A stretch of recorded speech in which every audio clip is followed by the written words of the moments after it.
دجال کو حضرت سلیمان علیہ الصلوۃ والسلام نے قید کیا تھا، اور حدیث پاک کے مطابق یہ ایسٹ کی سائیڈ موجود ہے۔ دجال کا فتنہ تمام فتنوں سے بڑا اور خطرناک فتنہ ہے، جس کی بڑائی اور شدت کا اندازہ اس بات سے بھی لگایا جا سکتا ہے کہ ہر نبی علیہ الصلوۃ والسلام نے اپنی اپنی امت کو دجال کے فتنے سے ڈرا۔ میرا نام عبدالحبیب اتاری ہے، اور ایک بار پھر ویب سیریز قیامت کی نشانیاں لے کر حاضر ہیں، اور آج جو ٹاپک ہے وہ کہا جائے کہ سب سے زیادہ جو وانٹڈ ٹاپک تھا، جس کے لیے سب سے زیادہ ہمیں میسیجز ریسیو ہوئے کہ یہ بتائیے کہ دجال کے بارے میں قرآن و حدیث کیا کہتے ہیں، دجال قیامت سے پہلے کب آئے گا، وہ دکھتا کیسا ہوگا، اور اس کے معاملات کیا ہوں گے۔ تو آج وہی ٹاپک ہے جس کا کہا جائے کہ آپ کو انتظار ہے، اور واقعی بہت ساری مسکنسیپشنز ہیں، بہت ساری غلط فہمیاں ہیں دجال کے بارے میں۔ تو آج انشاءاللہ آپ کو قرآن و حدیث کی روشنی میں یہ بتائیں گے کہ قیامت کی ایک بہت بڑی نشانی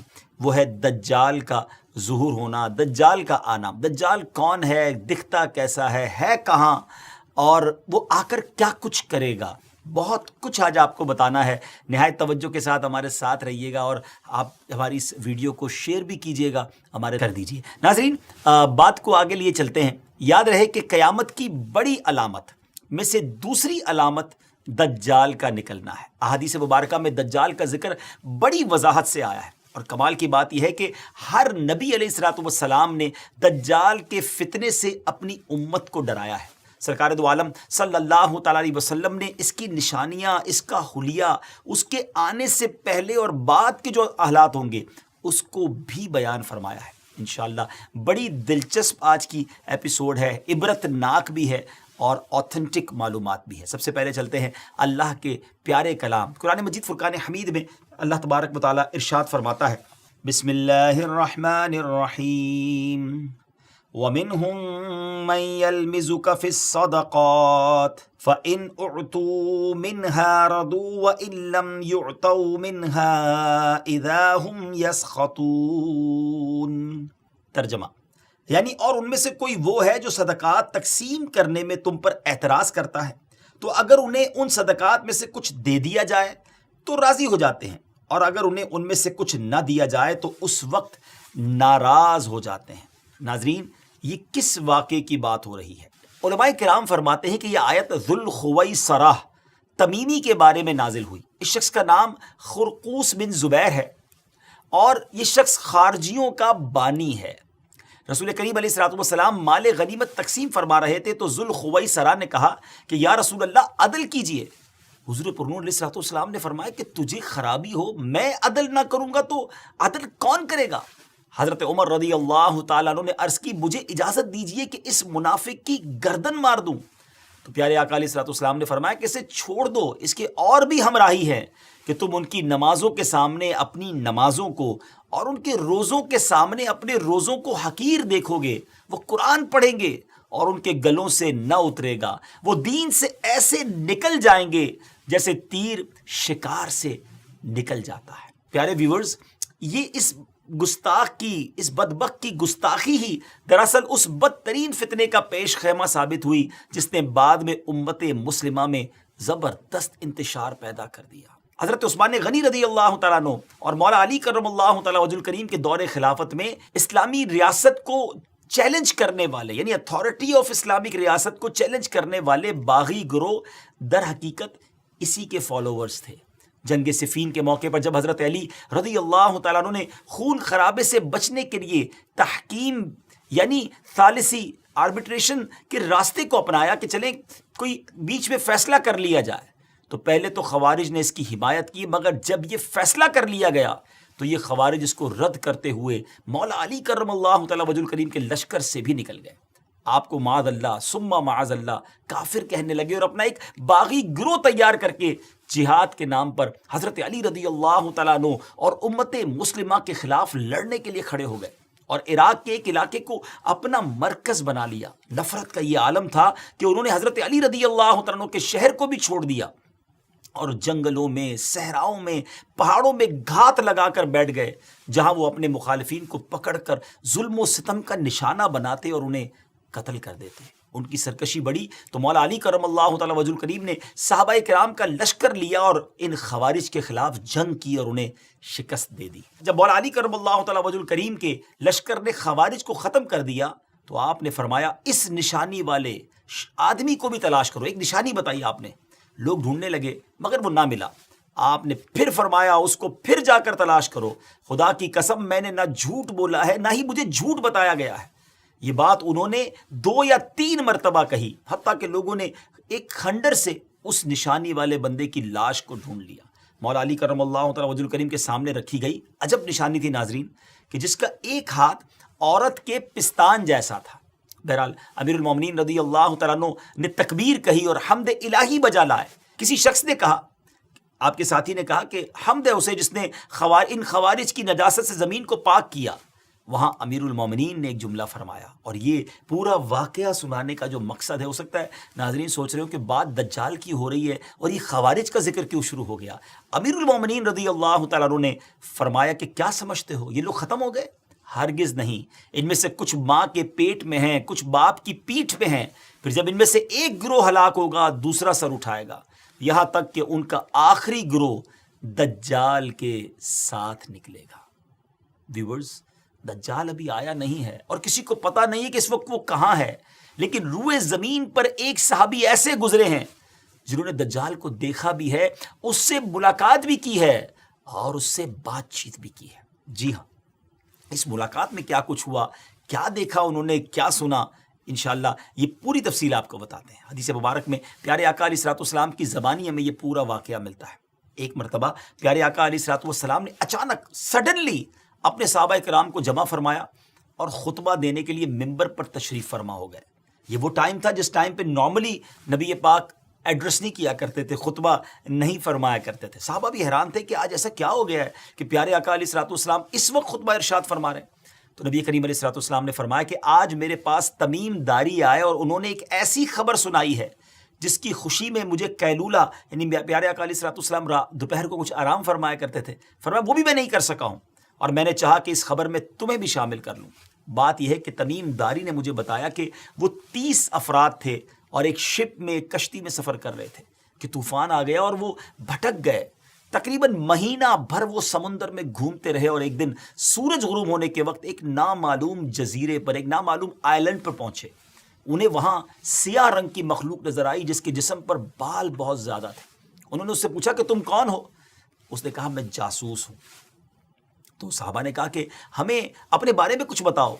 اس نے کہا کہ نہ میں تمہیں کچھ بتاؤں گا نہ تم سے کچھ سنوں گا، تم اس بت خانے میں جاؤ، وہاں ایک شخص تمہارا بڑی بے چینی سے ویٹ کر رہا ہے، انتظار کر رہا ہے، وہی تمہیں کچھ سنائے گا بھی، بتائے گا بھی۔ پھر وہ سب اندر چلے گئے۔ وہاں ایک شخص سختی کے ساتھ زنجیروں میں جکڑا ہوا تھا۔ اس نے پوچھا کہ تم لوگ کون ہو اور کہاں سے آئے ہو؟ تو صحابہ کرام نے جواب دیا کہ شام سے آئے ہیں۔ اس نے پوچھا کہ عرب کا کیا حال ہے؟ اور ایک شخص وہاں پیدا ہونا تھا، اس کا کیا حال ہے؟ یعنی نبی پاک علیہ الصلوۃ والسلام کے بارے میں پوچھا۔ صحابہ کرام نے کہا کہ وہ اچھے حال میں ہیں، اور ابتدا میں ان کی مخالفت ہوئی مگر اب تو تمام عرب پر وہ غالب ہو گئے ہیں اور سارا عرب ایک دین، ایک خدا کو ماننے والا ہو گیا ہے۔ اس نے کہا اچھا زغر کے چشمے کا کیا حال ہے؟ انہوں نے جواب دیا کہ وہ بھی اچھی حالت میں ہے، لوگ اس سے پانی پیتے ہیں، اس سے کھیتی باڑی بھی کرتے ہیں۔ پھر اس نے پوچھا کہ عمان اور بیسان کی کھجوروں کا کیا حال ہے؟ انہوں نے کہا کہ اس میں ہر سال پھل آتے ہیں۔ یہ سن کر اس شخص نے 3 چیخیں ماری اور بولا کہ میں دجال ہوں۔ جی ہاں ناظرین، وہ دجال تھا۔ کہتا ہے ان قریب میں آزاد ہو جاؤں گا اور زمین کا چپا چپا گھوموں گا اور اس کا کوئی حصہ نہیں چھوڑوں گا سوائے طیبہ کے، کیونکہ مجھ میں وہاں جانے کی طاقت، وہاں جانے کی پاور نہ ہوگی۔ نبی پاک علیہ الصلوۃ والسلام نے فرمایا کہ مجھے بہت خوشی ہوئی کیونکہ طیبہ یہی شہر ہے۔ مدینہ منورہ کے بارے میں میرے آقا نے فرمایا کہ طیبہ یہی شہر ہے، اور سبحان اللہ میرے آقا فرماتے اس ذات کی قسم جس کے قبضے میں میری جان ہے، مدینہ منورہ کی ہر گلی، کوچہ، سڑک اور یہاں نرم اور سخت زمین، الغرض ہر مقام پر فرشتہ ننگی تلوار لیے پہرا دیتا ہوگا اور قیامت تک یہ پہرا دے گا۔ سبحان اللہ، مدینہ کی گلیوں میں فرشتے پہرا دے رہے، سبحان اللہ، کیا بات ہے مدینہ منورہ کی۔ بعض روایت کی روشنی میں یہ بات بھی کہی جاتی ہے کہ دجال کو حضرت سلیمان علیہ الصلوۃ والسلام نے قید کیا تھا، اور حدیث پاک کے مطابق یہ مشرق یعنی ایسٹ کی سائیڈ موجود ہے۔ دجال کا فتنہ تاریخ انسانی کی ابتدا سے لے کر انتہا تک تمام فتنوں سے بڑا اور خطرناک فتنہ ہے، جس کی بڑائی اور شدت کا اندازہ اس بات سے بھی لگایا جا سکتا ہے کہ ہر نبی علیہ الصلوۃ والسلام نے اپنی اپنی امت کو دجال کے فتنے سے ڈرایا ہے۔ محبوب رب العزت محسن انسانیت صلی اللہ تعالی علیہ وسلم کا فرمان عالی شان ہے، مکہ مکرمہ اور مدینہ منورہ کے علاوہ کوئی شہر ایسا نہیں ہے جسے ان قریب دجال رونتا ہوا نہ گزرے، جبکہ ان دونوں شہروں کے ہر راستے پر ملائکہ صفے باندھے پہرا دے رہے ہوں گے۔ دجال مدینہ منورہ سے باہر ایک دلدلی زمین پر پڑاؤ ڈالے گا، پھر شہر مدینہ لرزے گا، یعنی زلزلہ آئے گا، تو اس میں موجود ہر کافر اور منافق باہر نکل جائے گا۔ مفتی احمد یار خان نعیمی رحمۃ اللہ تعالی فرماتے ہیں دجال دو قسم کے ہیں، چھوٹے اور بڑے۔ چھوٹے دجال بہت ہوئے اور ہوں گے، ہر جھوٹا نبی، جھوٹا صوفی جو لوگوں کو گمراہ کرے وہ دجال ہیں۔ بڑا دجال صرف ایک ہے جو دعوی خدائی کرے گا، جی ہاں، بڑا دجال جو قیامت کے قریب آئے گا وہ خدا ہونے کا دعویٰ کرے گا، لیکن وہ یہ کام بالکل سٹارٹ میں نہیں کرے گا، بلکہ شروع میں خود کو مومن ظاہر کرے گا، لوگوں کو بھلائی کی طرف بلائے گا، پھر نبوت کا اور آخرکار خدا ہونے کا دعویٰ کرے گا۔ اب تک کی گفتگو سے دجال کا آنا تو ثابت ہو گیا کہ دجال کا آنا سچ ہے اور یہ ہو کر رہے گا، لیکن یہ دکھے گا کیسا؟ اپیرنس کیا ہوگی؟ مختلف احادیث میں دجال کا جو حلیہ بتایا گیا ہے وہ یہ ہے کہ دجال ایک جوان مرد ہوگا، لمبا قد ہوگا، جسم بہت موٹا ہوگا، ایک آنکھ سے کانا ہوگا، اور ایک کانی آنکھ ایسی ہوگی جیسے پھولا ہوا انگور، اور جبکہ اس کی ایک آنکھ خون آلود ہوگی۔ اس کا سینہ چوڑا ہوگا اور ذرا سا اندر کی طرف دھسا ہوا ہوگا۔ دجال کی پیشانی چوڑی ہوگی اور دونوں آنکھوں کے درمیان کاف فا را یعنی کافر لکھا ہوگا، جسے ہر مسلمان پڑھ سکے گا، چاہے اسے پڑھنا آتا ہو یا نہ آتا ہو۔ اور اس کے جسم پر بہت زیادہ بال ہوں گے اور اس کے بال گھنگریالے ہوں گے۔ اس کے دونوں کانوں یعنی ایئرز کے درمیان 40 ہاتھ کا فاصلہ ہوگا۔ اس کی دونوں پنڈلیوں کے درمیان فاصلہ ہوگا اور اس کے دونوں پاؤں کا اگلا حصہ ایک دوسرے سے قریب اور ڈٹو یعنی ٹخنوں کی طرف سے فاصلہ ہوگا، جس کی وجہ سے یہ بہت عجیب و غریب دکھے گا۔ جہاں نظر پڑے گی وہاں اس کا قدم پہنچے گا۔ اس کی سواری بہت زیادہ بالوں والا گدھا ہوگا، ڈونکی ہوگا۔ یہ تو تھا دجال کا حلیہ۔ دجال کے آنے سے پہلے کیا حالات ہوں گے، لوگ کس حالت میں ہوں گے، ان کے بارے میں بات کرتے ہیں۔ دجال کے نکلنے سے پہلے دنیا بہت بری حالت میں ہوگی، جیسا کہ احادیث مبارکہ کے مضامین سے پتہ چلتا ہے کہ اس کے نکلنے سے 3 سال پہلے سے اس دنیا میں خشک سالی پھیل جائے گی، خشک سالی کا گویا سال پھیل جائے گا۔ فرسٹ ایئر کیا ہوگا؟ آسمان سے 1/3 بارش ہوگی اور زمین کی 1/3 پیداوار روک لی جائے گی، یعنی اب صرف 66% گروتھ ہو رہی ہوگی زمین کے اندر۔ دوسرے سال آسمان سے 2/3 بارش روک لی جائے گی، یعنی 66% اپروکسیمیٹلی 2/3 بارش نہیں ہوگی، اور پھر 2/3 زمین کی پیداوار بھی۔ اور جو 3rd ایئر ہوگا اس سال کوئی بارش نہیں ہوگی، زمین پر کوئی پیداوار نہیں ہوگی، حتیٰ کہ آسمان شیشے کی طرح ہو جائے گا اور زمین تانبے کی ہو جائے گی۔ اس خشک سالی کے سبب تمام چوپائے ہلاک ہو جائیں گے، فتنے اور قتل و غارت گری عام ہو جائے گی، آدمی ایک دوسرے کو قتل اور جلا وطن کر رہے ہوں گے، غذائی قحط یعنی ایک جس کو کہیں کہ فوڈ کا کرائسس پیدا ہو جائے گا، علمی اور روحانی قحط بھی ہوگا، یعنی فوڈ کرائسس کے ساتھ ساتھ غذائی قحط کے ساتھ ساتھ علمی اور روحانی قحط بھی برپا ہوگا۔ دین کے معاملے میں لوگوں میں کمزوری پیدا ہو چکی ہوگی، علماء اور دیندار لوگوں کی قلت ہوگی۔ تب دجال ایسٹ کی سائڈ سے، مشرق کی طرف سے ایک اصبہان یا خراسان نامی شہر سے نکلے گا اور زمین پر 40 دن رہے گا، جن میں سے ایک دن 1 سال کے برابر ہوگا، اور ایک دن 1 ماہ کے برابر، اور اگلا دن 1 ہفتے کے برابر، جبکہ باقی دن سال کے عام دنوں کی طرح ہوں گے۔ اس مدت میں دجال اپنے گدھے پر سوار ہو کر ساری دنیا کا چکر لگائے گا۔ گدھے کا جسم اتنا بڑا ہوگا کہ دونوں کانوں کے درمیان کا جو فاصلہ ہوگا وہ 40 ہاتھ کے برابر ہوگا، اور اس کے ڈونکی کی جو رفتار ہوگی وہ یہ عالم ہوگا کہ 1 قدم اٹھائے گا تو 1 مائل طے کر لے گا، اور روئے زمین کا کوئی میدان، صحرا اور پہاڑی علاقہ ایسا باقی نہیں بچے گا کہ جہاں وہ نہ جائے۔ البتہ مکہ مکرمہ اور مدینہ طیبہ پر فرشتوں کا پہرا ہونے کی وجہ سے ان میں داخل نہ ہو سکے گا، بلکہ مدینے کے باہر دلدلی زمین میں پڑاؤ کرے گا، اور مدینہ پاک میں زلزلے کے 3 جھٹکے آئیں گے جس کی وجہ سے ہر کافر اور منافق وہاں سے بھاگ نکلے گا اور دجال سے جا ملے گا۔ اس روز مدینہ پاک ہر منافق، فاسق، مرد و عورت سے خالص و پاک ہو جائے گا۔ اس لیے اس دن کا نام یوم الخلاص ہے۔ دجال طرح طرح کے شعبدوں یعنی ٹرکس کے ذریعے لوگوں کا ایمان برباد کرنے کی کوشش کرے گا۔ ناظرین ذرا سوچیں کتنا ڈیفیکلٹ ٹائم ہوگا۔ ایمان بچانا، اپنے آپ کی حفاظت کرنا، اپنے دین کی حفاظت کرنا، یہ کتنا مشکل ہوگا۔ حدیث پاک میں بہت باتیں ڈیٹیل سے بیان ہوئی ہے ناظرین۔ حدیث پاک میں ہے کہ دجال کے ساتھ روٹیوں کے پہاڑ ہوں گے۔ دجال کے فالوورز کے علاوہ باقی لوگ سخت تکلیف میں ہوں گے۔